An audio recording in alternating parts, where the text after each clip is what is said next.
There are some people who, when they were struggling beside you, called you the love of their life.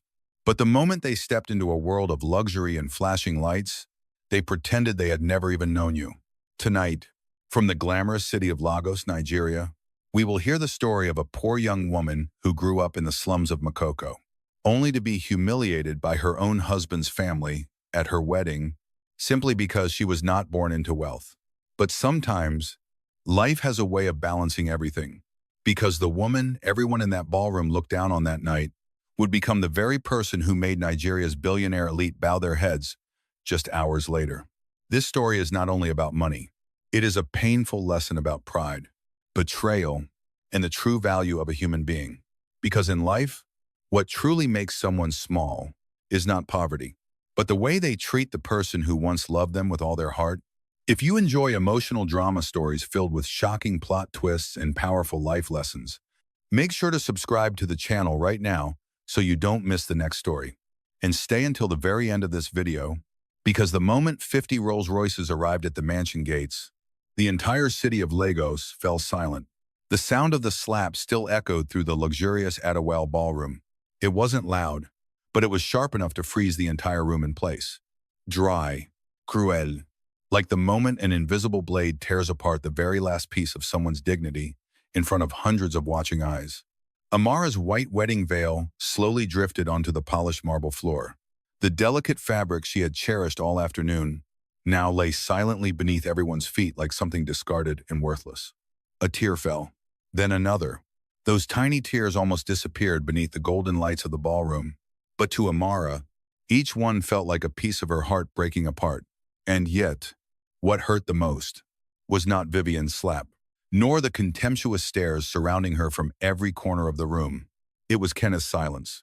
The man who once held her tightly in a tiny rented room in Makoko, where rainwater leaked through the ceiling every night, where they used to share a single bowl of noodles just to save enough money for rent. The man who used to stroke her hair and whisper, "One day, I'll never let you suffer again." The man who promised that even if the whole world turned against her, he would still stand beside her. And now, he stood only a few feet away, yet felt like he belonged to an entirely different world. The crystal chandeliers reflected against Amara's pale face. Her lips trembled slightly. She looked at Kenneth one last time. Just once. That look held too many words left unspoken. One final hope, one final expectation, as if she still believed he would walk toward her, take her hand, and tell everyone in the room, "That's enough. She's the woman I love." But nothing happened. Not a single step, not a single word in her defense. Kenneth simply lowered his head. His fingers tightened around the champagne glass until his knuckles turned white. Because deep down, he understood perfectly well that if he chose Amara tonight, he would be standing against the entire Adewale family, against the empire his parents had spent decades building, against wealth, power, status, and the future he had chased his whole life. Kenneth stood there for a very long time. For a few brief seconds, it almost seemed as though he wanted to walk toward her. But in the end, he still chose to step back. And in that moment, Amara finally understood. The man she once loved more than her own life had chosen power, not her. Whispers slowly spread across the ballroom. At first, only a few quiet voices. Then the murmurs expanded like a wave of cold air. "I told you so. A slum girl will always be a slum girl." Did she really think she could become an Adewale? Some guests secretly lifted their phones to record videos. Some covered their mouths while laughing. Others stared at Amara as if she were cheap entertainment at a luxury party. Those laughs weren't loud, but they were enough to crush the dignity of a woman who had spent her entire life trying to escape poverty. At a table near the stage, a woman in a red dress slowly sipped her wine. Serena Blake, the daughter of a massive oil corporation in Abuja. Her tight crimson gown made her stand out in the ballroom like a victorious queen. A faint smile curved across Serena's lips. Not obvious, but unmistakable. She was pleased, very pleased, because Serena knew this was the moment Vivian had been waiting for all along. The moment the poor bride would finally be thrown out of the Adewale family in front of Lagos's entire elite society. Vivian stepped forward again. The sound of her expensive heels echoed against the marble stage. One step, then another. cold enough to terrify anyone listening. Security. Her voice wasn't loud, but it carried absolute authority. Two men in black suits immediately stepped forward. Get her out of here.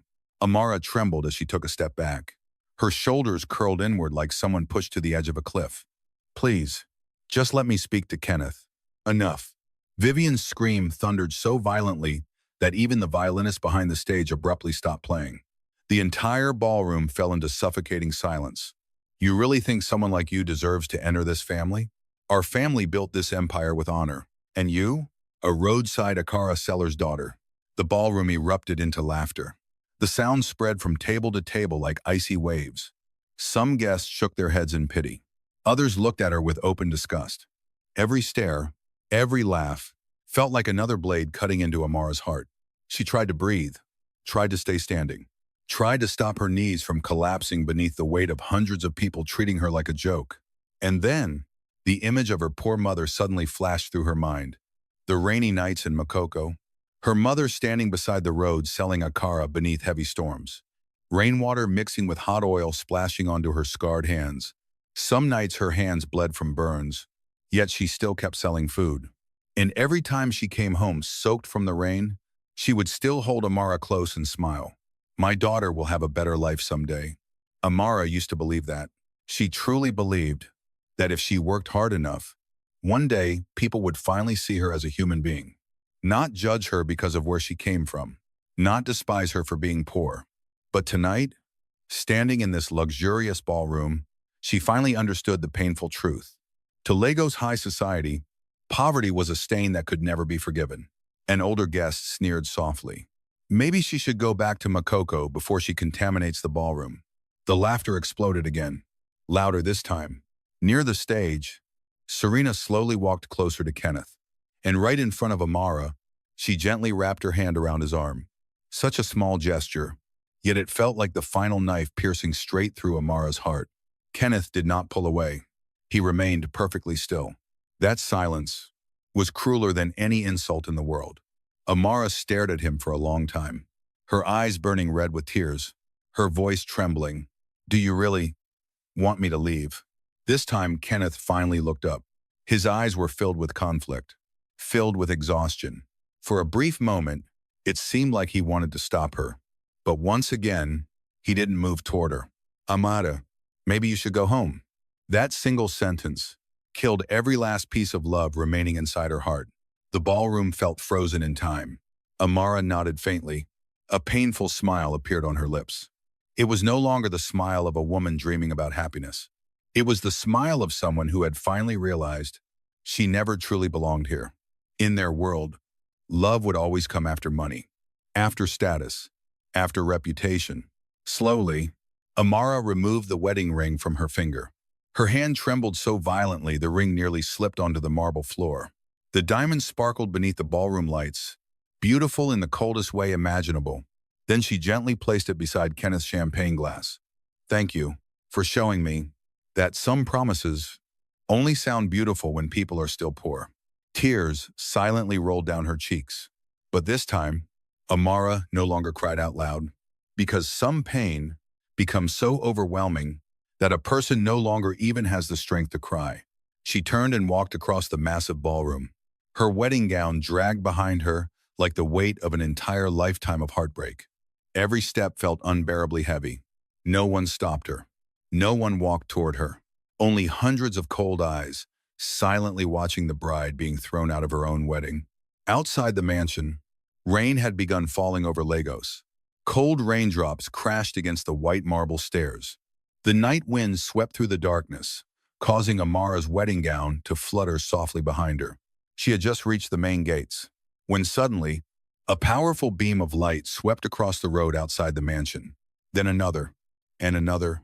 Dozens of headlights stretched through the rain-soaked streets of Lagos. The security guards frowned as they stared into the distance. Low engine roars echoed through the night with terrifying authority. The atmosphere instantly changed. A convoy of black luxury cars was slowly approaching the Adewale mansion. The first vehicle emerged beneath the Lagos rain, a Rolls-Royce Phantom. Then a second one, a third, a fourth. And still, the convoy kept coming. Eyes widened across the ballroom. Several guests instinctively rose from their seats. Whispers spread through the crowd, because the sight before them was beyond shocking. 50 black Rolls-Royces slowly entered the Adewale estate like a royal procession cutting through the Lagos rain. The music stopped completely. No one laughed anymore. No one even noticed the champagne glasses still in their hands. The entire ballroom fell into tense silence. An elderly man whispered shakily, "That's impossible. Whose convoy is that?" The rain outside the Adewale mansion grew heavier and heavier. Massive raindrops slammed against the glass roof and white marble stairs, creating a cold, endless sound that echoed through the Lagos night. The wind began to rise. The trees near the mansion gates shook violently beneath the dark storm. The entire atmosphere felt like a warning, as if something life-changing was about to happen. Amara stood frozen in front of the massive gates of the Adewale estate. The white wedding dress she had treasured for months was now soaked by the rain. The soft lace clung heavily to her legs. Her carefully styled hair had begun to fall loose around the face still marked by the bright red imprint of Vivian's slap. Rainwater streamed down her cheeks. No one could tell whether it was rain or tears. Behind her, the sounds of mocking laughter still echoed from the luxurious ballroom. Champagne glasses clinking together, high heels tapping against marble floors. People laughing about her as if she had never been the bride of tonight's wedding. No one ran after her. No one called her name. No one apologized. Not even Kenneth, the man who once held her hand beneath the rusted roof of a tiny Makoko apartment during the days when they were so poor they had to split pieces of bread between them. The man who once hugged her during blackout nights and whispered with a smile, "One day, I'll give you a better life." The man who once looked into her eyes and promised, "Even if the whole world turns against you, I'll still stand beside you." And yet tonight, when the whole world truly had turned against her, he was the very first person to stay silent. That silence hurt more than every insult, more than Vivian's slap, because sometimes what destroys a person is not the cruelty of strangers, but the coldness of the person they trusted the most. Amara pressed a trembling hand against her chest, not because she was cold, but because her heart hurt so badly she could barely breathe. It felt as though someone was crushing her ribs from the inside. Every breath felt heavy. Every heartbeat burned with pain. She tried to keep walking, tried to leave this place as quickly as possible, tried to disappear before the last pieces of her dignity were completely destroyed. She thought about the tiny room where her mother used to live, where dinner was sometimes nothing more than bread and hot tea, where the roof leaked every time it rained. But at least, in that poor little place, no one ever looked at her with the hatred she saw tonight. At least, the poor people of Makoko still knew how to love each other sincerely. But here, everything was glamorous. Yet people's hearts were colder than the Lagos rain. And then, the distant road suddenly lit up. A powerful beam of headlights pierced through the heavy rain. Then another, and another. The lights stretched endlessly like a silver river cutting through the darkness. The guards at the gate immediately turned around. Low engine sounds echoed from the far end of the road. Not loud, not chaotic, but terrifyingly powerful, as if the night itself was silently making way for something enormous. The first vehicle slowly emerged, a black Rolls-Royce Phantom. Its polished body reflected the lights like a moving symbol of power. Then a second car appeared behind it. A third, a fourth. The convoy continued so far into the distance that people could no longer count the vehicles. One security guard gasped, "Oh my God." Inside the ballroom, a servant rushed in, nearly slipping on the marble floor in panic. "Mrs. Vivian?" His voice trembled so badly he could barely speak. "There's a convoy outside." Vivian immediately turned around. The arrogance of the woman who had humiliated the bride in front of Lagos high society still remained on her face. What convoy would dare interrupt an Adewale wedding? But this time, nobody answered her, because at that exact moment, every guest in the ballroom had already turned toward the enormous glass windows, and the entire room fell silent.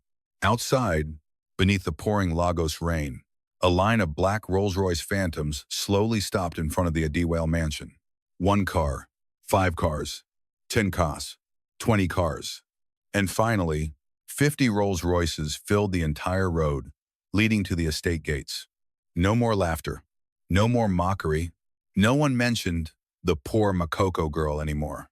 Only heavy silence remained inside the luxurious ballroom. Oil billionaires slowly lowered their champagne glasses.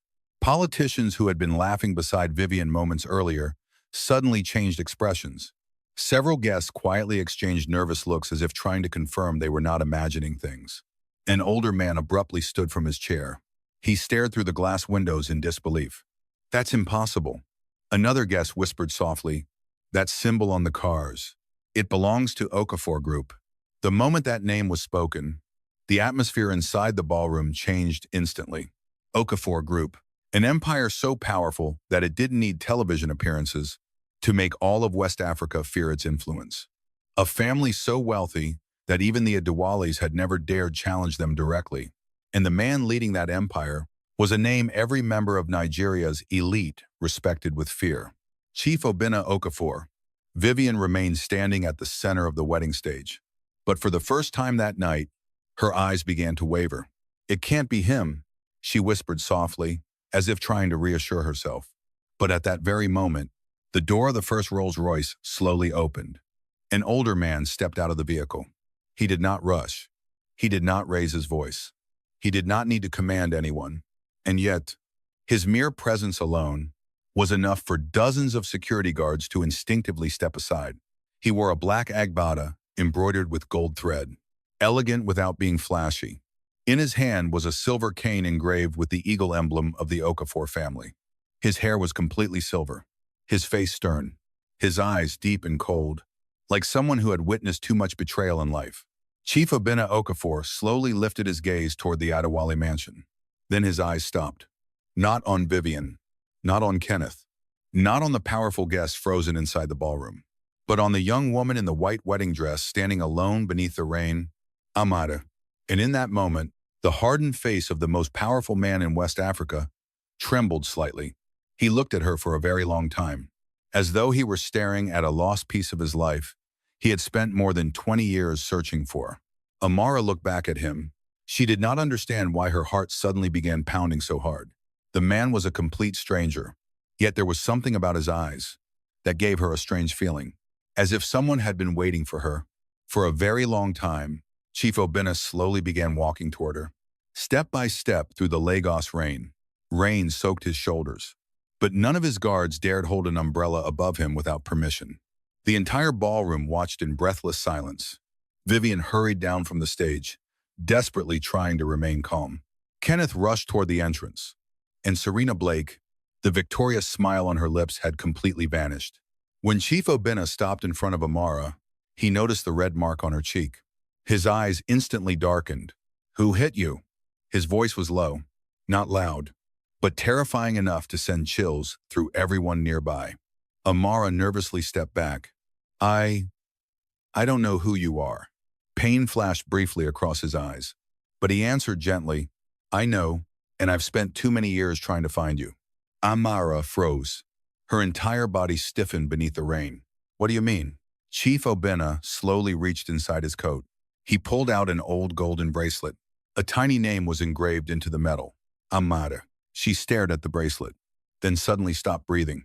Her mother used to own one exactly like it. A bracelet she always kept hidden inside a small wooden box beneath her pillow. Before she died, her mother had held Amara's hand and whispered through tears, "If one day you ever see another bracelet like this, remember, you were never abandoned." Amara covered her mouth with trembling hands. "No, that's impossible." Chief Obinna looked at her. His voice became rough with emotion. 23 years ago, I lost my wife and daughter during a violent incident in Port Harcourt. They told me my child was dead, but I never believed them." He stepped closer, and for the first time, tears began forming in the eyes of the man who seemed afraid of nothing in the world. "I searched for you across all of Nigeria, in Lagos, in Abuja, in Port Harcourt, even in the poorest places where wealthy men never set foot." He looked at her soaked wedding dress, then at the red mark on her cheek. Pain darkened his eyes. "And in the end, I found you here, humiliated by people who never deserved you." Behind them, Vivian hurried forward. Her voice trembled slightly, though she still tried to maintain elegance. "Chief Okafor, I think there's been some misunderstanding. This girl is only—" He turned toward her. One look. That was all it took for Vivian to fall silent. Chief Obinna slowly asked, What did you just call my daughter? The entire estate felt as though the air had been ripped away. Kenneth stood frozen. Amara turned toward him with tear-filled eyes. Your daughter? Chief Obinna looked back at her. And this time, his voice no longer sounded like a feared billionaire. It sounded like a father who had spent half his life searching for his child. Yes, Amara, you are not a girl without a name. You were never abandoned. You are Amara Okafor, my only daughter. A wine glass shattered somewhere inside the ballroom. Then another. The guests who had mocked her minutes earlier now stood frozen like statues. The woman who had ridiculed Amara's mother for selling food on the streets slowly lowered her head in shame. Serena Blake turned pale. Kenneth looked as though someone had punched the air from his lungs. He stared at Amara, the woman he had just allowed his mother to throw out of their wedding, the woman he abandoned because he believed she had nothing. And now, she was the only daughter of Chief Obinna Okafor, the heir to an empire that even the Adewale family feared. Chief Obinna slowly removed his cloak, then gently draped it over Amara's shoulders. That single gesture made her burst into tears, not because of power, not because of wealth, but because for the first time during this long, painful night, someone stood in front of her to protect her, defend her, and call her family. Chief Obinna turned toward Kenneth. You're the groom? Kenneth swallowed hard. Yes, Chief. No. His voice turned ice cold. Tonight, you no longer deserve that title. Kenneth lowered his head. I didn't know she was. Chief Obinna immediately cut him off. That is exactly your problem. You only recognize someone's value after learning what they own. But when she stood before you with nothing, you allowed her to be humiliated. No one dared speak another word. Rain continued falling, but inside the Adewale estate, everything felt like it was burning with shame. Chief Obinna turned toward the ballroom filled with elite guests, then slowly declared, Tonight, all of you witnessed how the Adewale family treats a powerless young woman. And now, you will witness how the Okafor family protects its own blood. He raised his hand. Instantly, the doors of the remaining 49 Rolls-Royces opened at the same time. Lawyers, bodyguards, financial advisors, senior executives of Okafor Group, all stepping out in absolute silence. An older lawyer carrying a black leather briefcase approached Chief Obinna. Vivian trembled as she stepped backward, because finally, she understood the terrifying truth. This convoy had not come to attend a wedding. They had come to change the fate of the entire Adewale family. Amara stood beneath the rain, the black cloak resting over her shoulders, her eyes still filled with tears. But she no longer looked like the bride who had been thrown out of her own wedding. In that moment, she looked like a queen finally returning to her throne. And when Chief Obinna took her hand and led her back toward the ballroom, every guest instinctively moved aside. No one dared laugh anymore. No one dared whisper another word, because the girl they had mocked only moments earlier had returned through the same doors. But this time, not as the poor bride of the Adewale family, but as Amara Okafor, the sole heiress to an empire powerful enough to make all of Lagos bow their heads. Chief Obinna Okafor walked into the ballroom. There was no music welcoming him. The soft violins that had filled the room only minutes earlier had fallen silent. There were no fake congratulations anymore. No applause. Only a suffocating silence hanging over the golden ballroom. And within that silence, everyone could clearly hear the heavy sound of his silver cane striking the marble floor. Step by step, slow, steady, cold, like judgment itself walking toward the Adewale family, as though every step he took was not simply across marble, but directly through the pride of everyone who had laughed at Amara moments earlier. Dozens of bodyguards in black suits followed behind Chief Obinna. Their faces showed no emotion. Their sharp eyes swept across every table, every guest, every face that had whispered cruel things only moments ago. The people who had mocked Amara earlier now quietly lowered their heads. No one dared meet his eyes. No one dared laugh anymore. And no one had the courage to pretend they had not witnessed her humiliation. Vivian stood frozen beside the wedding stage. The arrogance slowly disappeared from her face. Her lips tightened, but her eyes were no longer calm. Kenneth stood beside her. He looked completely paralyzed, his body stiff, his hands hanging at his sides. His eyes darted nervously between Amara and the powerful man who had just entered the room. As for Serena Blake, she slowly stepped backward. She still held the champagne glass in her hand, but her grip was so tight that her fingernails turned pale. The victorious smile she once wore had vanished. In its place was panic she could barely hide. Chief Obinna did not look at Vivian. He did not look at Kenneth. Nor did he look at Serena. He did not care about the wealthy faces trembling inside that ballroom. He looked only at Amara, the young woman standing in the white wedding dress, her hair damp from the rain, her eyes swollen red, one side of her face still marked by the bright red imprint of a slap. That mark stood out against her skin, like undeniable proof that nobody in the room could erase. And when Chief Obinna's eyes landed on the bruise, his footsteps stopped, only for a brief moment, but long enough for the entire ballroom to feel something terrifying shift in the air. Not loud anger, not screaming rage, not fury that needed to prove itself with words, but the silence of a man who had survived too much loss, a man who had waited too long, a man who had searched for his daughter for more than 20 years, only to find her humiliated before a crowd like this. Chief Obinna walked toward Amara. He slowly lifted his hand, but then his hand stopped in midair, as if he feared that even the gentlest touch might hurt her more. His voice became rough. Who? He slowly turned toward the crowd. His eyes swept across every face. Who dared to hit my daughter? The sentence crashed into the ballroom like lightning splitting the night sky. Several guests gasped. A champagne glass slipped from someone's hand. Crash. The sound shattered across the marble floor. Kenneth instinctively stepped back. Vivian turned pale. An older man whispered shakily, "His daughter?" Chief Obinna turned toward him, his eyes sharp as knives. "Yes, my daughter." Nobody dared breathe too loudly anymore. Amara stood motionless. She could hear every heartbeat pounding inside her chest. My daughter. Those two words echoed endlessly in her mind. Again and again, like a dream too overwhelming to believe. Her entire life, Amara had lived with unanswered questions. Who was her father? Why had he never come back? Why did her mother always cry whenever she looked at the old golden bracelet hidden beneath her pillow? And why, before dying, had her mother gripped her hand tightly and whispered through tears, "Amara, you were never abandoned."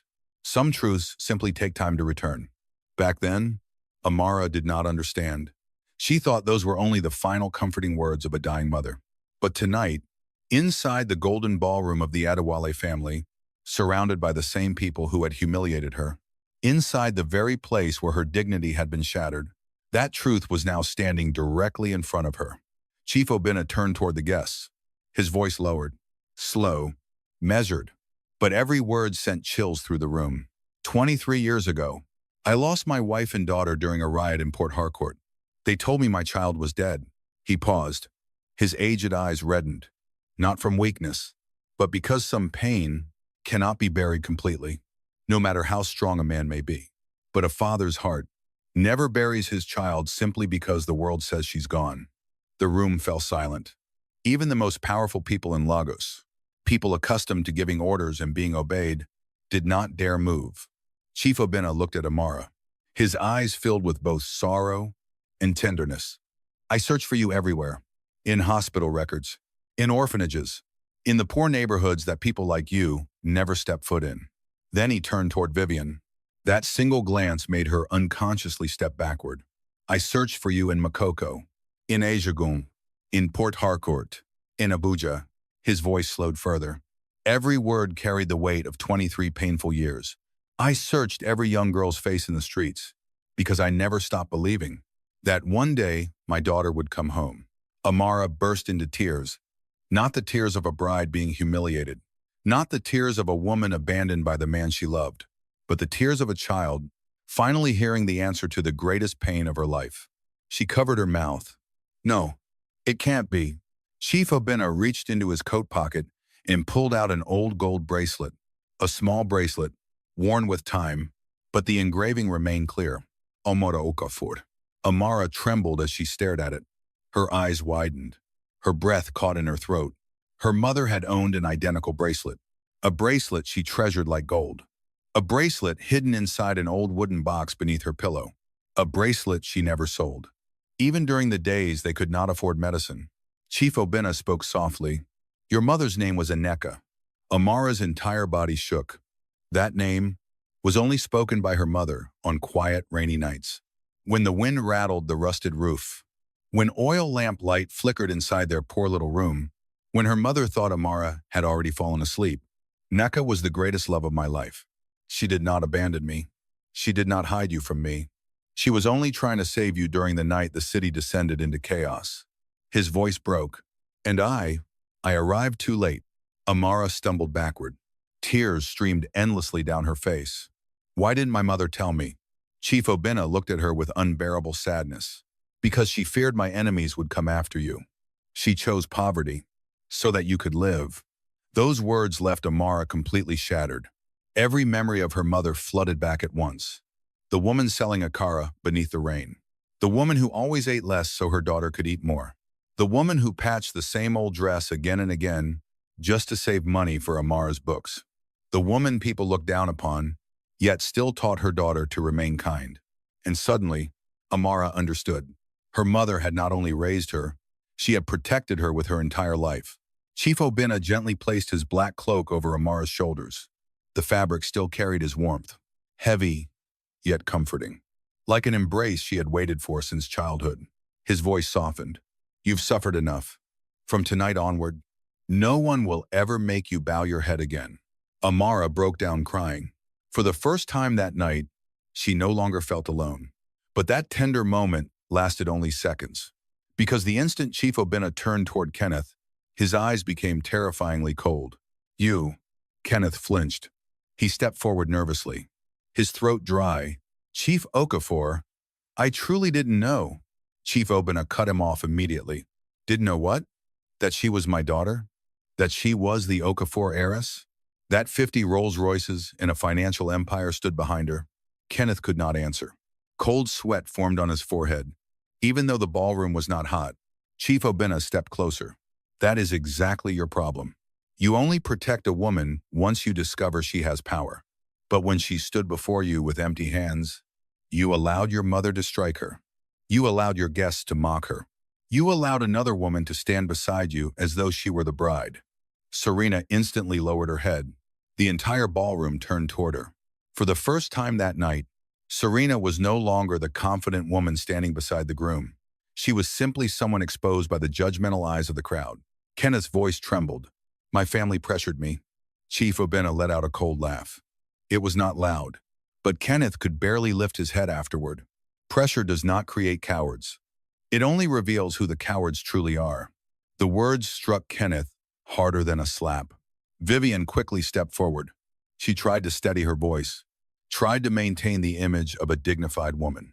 Chief, please calm down. This is a family matter. This girl? Chief Obinna's voice thundered through the ballroom. Vivian froze. Every excuse she had prepared died in her throat. He looked directly into her eyes. I heard you were the one who struck my daughter. Vivian struggled to maintain her pride, but her voice had already begun trembling. I was only protecting the honor of the Adewale family. Chief Obinna slowly nodded. Honor? He looked around the ballroom, at the expensive champagne glasses, at the diamonds glittering around wealthy women's necks, at the custom-tailored suits, at the luxurious gowns, at the wealthy faces that had laughed at a young woman's suffering moments earlier. Then he spoke. Honor is not found in wealth, not in family names, not in gold-covered celebrations. He pointed toward Amara. Honor is found in how you treat someone when you believe they are powerless. The ballroom fell deathly silent. Vivian's lips trembled. Kenneth lowered his head. The guests who once mocked Amara now could not even look at her. Chief Obinna turned back toward Amara. His voice softened again. Do you want to leave this place? Amara looked at Kenneth. The man she once loved. The man who once promised to stand beside her. The man who had once been her entire future during those poor, hopeful days. Now he stood there, small, afraid, full of regret. But regret that comes only after the truth is revealed is worthless compared to genuine love. Amara wiped away her tears. Her voice was quiet, but clear. Every word echoed through the ballroom like a declaration. I don't want to run anymore. Chief Obinna looked at her. A flicker of pride appeared in his eyes. Amara stepped forward. She looked directly at Vivian, no longer trembling. No longer the girl silently enduring humiliation. You were right about one thing. I do not belong in the Adewale family. Vivian looked up in confusion. Several guests exchanged nervous glances, unsure where this was going. Amara continued, not because I am beneath this family, but because this family was never noble enough to understand the value of a human being. A wave of whispers spread through the ballroom. Kenneth stared at her, tears finally filling his eyes. Amara. She turned toward him. There was no burning hatred left in her gaze anymore. Only the exhaustion of someone who had suffered enough. Don't say my name like you just remembered who I am. Kenneth stood speechless. Amara removed the wedding ring from her finger. That ring had once meant everything to her. A promise, a dream, a future, a home she believed she had finally found. But now, it was only cold metal. She dropped the ring softly into Kenneth's champagne glass. A tiny sound echoed, but to Kenneth, it sounded like his entire life collapsing. Amara spoke slowly. I loved you when all you had were dreams. But you abandoned me when all I needed was your hand. She turned away. Chief Obinna extended his hand toward her. And this time, Amara took it. Not like a weak woman waiting to be saved. Not like someone protected by power. But like a woman finally stepping out of the darkness. A woman who had spent too many years trying to discover who she truly was. And now, she no longer intended to bow her head to anyone. As father and daughter walked toward the ballroom doors, every guest automatically stepped aside. No one dared block their path. No one dared laugh. No one dared whisper another cruel word, because the poor bride they had humiliated was leaving that ballroom as Amara Okafor, the only daughter of Chief Obinna Okafor, and the woman who forced the entire Adewale family to understand one painful truth. Some people are not poor because they lack money. They are poor because their hearts no longer know how to respect others. No one in the ballroom dared to move. The air had grown so heavy that people could almost hear the rain crashing against the glass windows outside. Chief Obinna Okafor still stood in the center of the grand hall. The silver cane in his hand reflected the cold golden light hanging from the crystal chandeliers above. Beside him, Amara stood frozen in her white wedding gown, the fabric damp from the rain. And across from them, the Adewale family no longer carried the pride and arrogance they had worn just minutes earlier. Vivian forced herself to smile, but the smile looked twisted, fragile, trembling. Chief, perhaps this is all just a misunderstanding. We didn't know she was... Bang! Chief Obinna slammed the silver cane against the marble floor. The sound exploded through the ballroom like thunder. Be quiet. The entire hall flinched. Several women gasped and dropped their champagne glasses onto the marble floor. Kenneth lowered his head instantly. Serena Blake had gone so pale that all the color had drained from her lips. Chief Obinna slowly stepped onto the wedding stage. He looked across the ballroom, at the faces that had mocked his daughter only moments ago, at the wealthy guests who had laughed while she stood there humiliated and alone. Then he spoke slowly. Do you really think I came here tonight just to take my daughter away from this place? He shook his head. No. Tonight, I came here so all of Lagos would know who you truly insulted tonight. He raised one hand slightly. Immediately, an older lawyer in a gray suit stepped onto the stage with two assistants carrying a black leather briefcase. The ballroom fell completely silent. The lawyer carefully placed a thick stack of documents on the wedding table. White gloves covered his hands. The golden seal of Okafor Group shone clearly on the cover of the files. And the moment people saw that symbol, many of the businessmen in the room immediately changed expression. Because in Nigeria, there were wealthy companies. And then there was Okafor Group, a financial empire that controlled oil, ports, banks, and real estate across West Africa. Even Adewale Group looked small, standing beside that name. Chief Obinna turned toward Amara. For the first time that night, his eyes softened. I came here tonight, not only to find my daughter. He paused for several seconds. Then he turned toward the guests again, but also to announce the sole heir of Okafor Group. The entire room froze. Several people looked around as if they had heard him wrong. Kenneth snapped his head upward. Vivian nearly lost her balance. Serena instinctively stepped backward. The lawyer opened the documents. His voice rang clearly through the deadly silence. According to the official inheritance records and final will, all assets belonging to Okafor Group will be transferred to Miss Amara Okafor. Champagne glasses crashed onto the floor one after another. Crash, crash, crash. One middle-aged man had to grip the edge of the table just to stay standing. A businesswoman covered her mouth in shock. No one could believe it. The girl who had been humiliated only minutes earlier was now the wealthiest woman in that ballroom. No, not just in the ballroom, possibly one of the most powerful female heirs in all of Nigeria. Vivian collapsed weakly into her chair. Her eyes widened as though her soul had left her body. That's impossible. No, impossible. Kenneth stood completely frozen. Memories began flooding through his mind one after another. The first day he met Amara in Makoko, the young girl in a simple dress selling a kara beside her mother on the roadside. Her eyes had shone brighter than anything he had ever seen in Lagos high society. She had loved him when he had nothing except ambition. Before he officially became the heir of Adewale Group, back when they used to sit beneath an old roof during the rain, sharing a single loaf of bread together, Amara had once told him, "I don't need a mansion. I only need someone who won't let go of my hand." And yet, he had been the first person to let go. Kenneth felt his throat tighten painfully. He looked at Amara, and for the first time that night, he no longer saw her as the poor girl he once believed he had rescued. He saw her as the woman he had lost forever. Meanwhile, Amara simply stood there in silence. Tears rolled slowly down her face. Not because of money, not because of power, not because she had suddenly become the heir to an empire, but because now, everything had become painfully clear. Kenneth had never loved her enough to protect her when she had nothing. If Chief Obinna had not appeared tonight, if she had remained nothing more than a poor girl from Makoko, Kenneth would have allowed her to walk out of that ballroom in humiliation. Alone, with all of Lagos laughing at her. That realization hurt more than Vivian's slap ever could. Chief Obinna noticed the tears falling from his daughter's face. He stepped closer. "Amada," but she gently shook her head. Her voice came out small and heartbreakingly soft. "I'm not crying because they insulted me." The entire ballroom listened in silence. Amara looked directly at Kenneth. Her eyes were red with tears.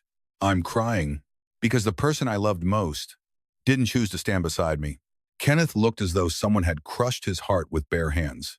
"Amara, I'm sorry." This time, his voice truly trembled. The arrogance of the Adewale heir was gone. All that remained was a man realizing he had destroyed the most precious thing in his life with his own hands. Kenneth stepped forward. "I was wrong. I was under pressure from my mother, from my family." But Amara let out a soft laugh, a smile sadder than tears. Pressure doesn't make people betray someone. It only reveals who they truly are. Those words froze Kenneth in place, because they were the exact same words Chief Obinna had spoken earlier. Amara looked toward the wedding ring resting inside the champagne glass on the table.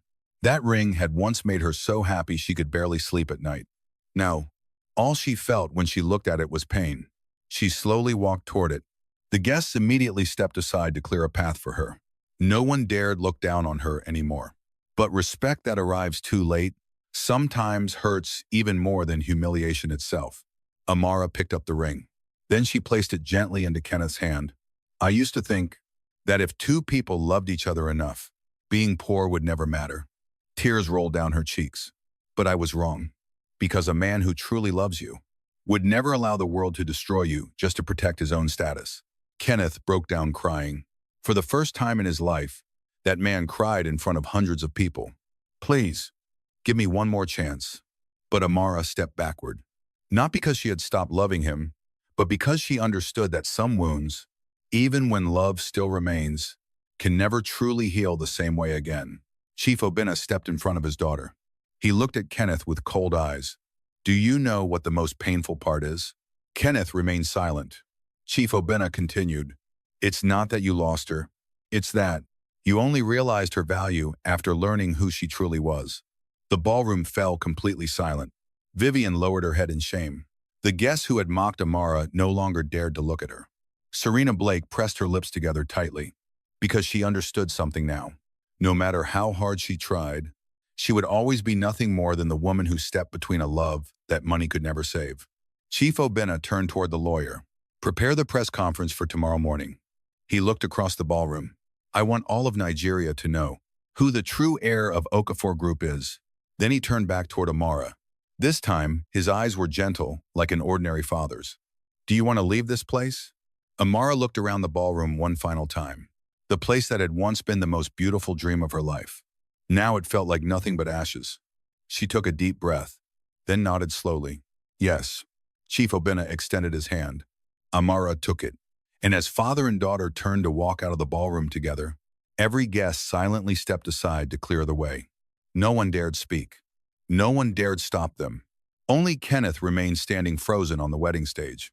The wedding ring still rested in his palm, cold, lifeless, just like his heart now. And for the first time in his life, Kenneth Adewale finally understood something. The most painful thing in the world was not losing power. It was watching the woman you loved walk away, while knowing you were the one who pushed her away. 3 months later, the Adewale name was no longer spoken with admiration like before. A family that once stood at the very top of Lagos' power and influence was now appearing across major newspapers beneath headlines cold enough to sting. Adewale Group loses biggest oil contract of the year. International partners withdraw following wedding scandal. The price of humiliating the wrong woman. No one in high society said it openly. No one was brave enough to mention that night in front of the Adewale family. But everyone understood the truth. Their downfall did not begin with the market. It did not begin with a failed contract, nor with a bad decision inside a boardroom. It began on that luxurious wedding night. The night a poor bride was slapped in the middle of a ballroom. The night Kenneth Adewale remained silent. The night 50 Rolls-Royces stopped outside the mansion gates, bringing with them a truth that left all of Lagos speechless. After that night, Adewale Group slowly began losing one contract after another. Not loudly, not suddenly, but little by little, everything they once proudly possessed slipped through their fingers. The people who used to laugh and drink beside Vivian at luxury galas started finding excuses to avoid her. Business partners who once eagerly shook Kenneth's hand now sent only cold rejection letters. The phone calls that once came nonstop became fewer and fewer, until eventually they stopped completely. And Kenneth, the man once known as the Prince of Lagos High Society, now spent his days sitting alone inside his enormous office. The office was still luxurious. The expensive wooden desk remained. The giant paintings still hung on the walls. The glass windows still overlooked the glittering skyline of Lagos. But to Kenneth, the room felt empty and cold. On his desk still lay Amara's old wedding ring. Small, cold, resting silently among billion-dollar contracts, yet heavier than any deal he had ever signed. Every time he looked at it, he heard Amara's voice from that rainy night. Her trembling voice. Broken, painful, yet so clear it still echoed inside his head. I loved you when all you had were dreams, but you abandoned me when all I needed was your hand. Those words haunted Kenneth like a sentence he could never escape. During the day, they followed him into meetings. At night, they followed him into his sleep. Sometimes he woke suddenly in the middle of the night, his shirt soaked with cold sweat, still hearing Amara ask, "Do you really want me to leave?" Kenneth tried calling her. Once, 10 times, then dozens more. But she never answered. He sent flowers to the Okafor estate. They were returned. He sent apology letters. No reply. He went to Okafor Group headquarters, but he was never allowed beyond the main lobby. Because now, Amara was no longer the trembling girl standing beneath ballroom lights. She was no longer the bride people looked at with pity. She was no longer the woman waiting for Kenneth to defend her. She was Amara Okafor, the sole heiress to an empire powerful enough to make all of West Africa bow its head. But what hurt Kenneth most was not that she had become wealthy, not that she now stood beside bodyguards, lawyers, advisors, and one of the most powerful families in Nigeria. What hurt him most was that she had become peaceful. She no longer needed him. One morning, Kenneth saw her on a financial news broadcast. Amara stepped out of a black Rolls-Royce in front of Okafor Group headquarters. She wore an elegant white dress, her hair neatly pinned back, her expression calm, no fear left in her eyes, no uncertainty. Standing beside her was Chief Obinna Okafor and dozens of senior advisors. Reporters crowded around her. Miss Amara, would you like to comment on the Adewale wedding incident? Amara paused. She looked directly into the cameras, not angry, not bitter, and not seeking revenge. Only calm, steady. I do not want to use power to take revenge on anyone. I only want to prove that a person's value should never be measured by where they were born. That statement spread across Nigerian social media overnight. People began to admire her. Not only because she was the Okafor heiress, but because she had been humiliated, rejected by an entire ballroom. Yet she refused to turn her pain into cruelty. Meanwhile, Vivian slowly disappeared from elite social events. The woman who once screamed at Amara in the ballroom was no longer invited to major galas like before. One evening, during a charity event in Lagos, the moment Vivian entered the hall, women who once flattered her immediately looked away. Some pretended not to notice her. Some lowered their heads to fix their dresses. Others whispered softly, yet loud enough for her to hear, "That's the woman who slapped Chief Okafor's daughter." Vivian heard them. She froze in the middle of the room, and for the first time in her life, she understood what it felt like to have an entire room look at her with contempt. The same way she once looked at Amara. The only difference was, that day, nobody needed to slap Vivian. The eyes around her were enough to humiliate her completely. But the person suffering the most was still Kenneth. He could survive losing contracts. He could survive shareholders turning against him. He could survive media criticism. He could survive meetings filled with disappointed stares. But what he could not survive was waking up every night and realizing the woman who once loved him most had learned how to live happily without him. One rainy afternoon in Lagos, dark clouds covered the sky. Flooded streets reflected pale, yellow headlights. Kenneth drove alone to the gates of the Okafor estate. No bodyguards, no driver, no luxury convoy, no trace of the proud Adewale heir. Just a tired man, exhausted and slowly destroyed by regret. He stood beneath the rain for nearly an hour. Rain soaked his suit, flattened his hair against his forehead, covered his expensive leather shoes in muddy water. But Kenneth remained there, as if leaving would mean losing his final chance to apologize. Until finally, the massive iron gates of the Okafor estate slowly opened. A black Rolls-Royce prepared to exit the mansion. Kenneth immediately stepped forward. The guard stopped him, but he did not resist, did not raise his voice, did not use his family name to force anyone aside. He simply stared toward the tinted window. Eyes red. "Amada." His voice cracked. "Please." The car remained silent for several seconds. Then slowly, the window rolled down. Amada sat inside, her face calm, more beautiful than before, but also more distant.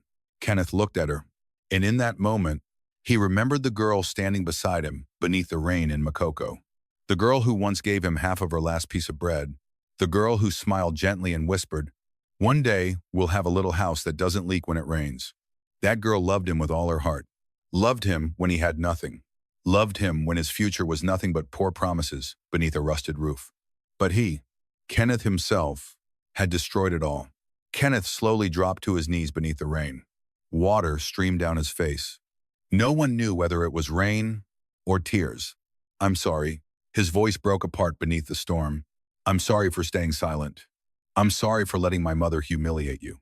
I'm sorry for choosing family, reputation, and power instead of choosing you." Amara looked at him for a long time.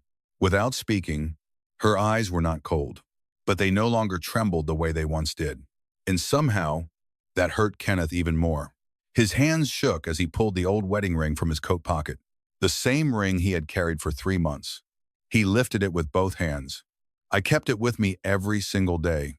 There wasn't a night I could sleep without hearing you ask if I really wanted you to leave."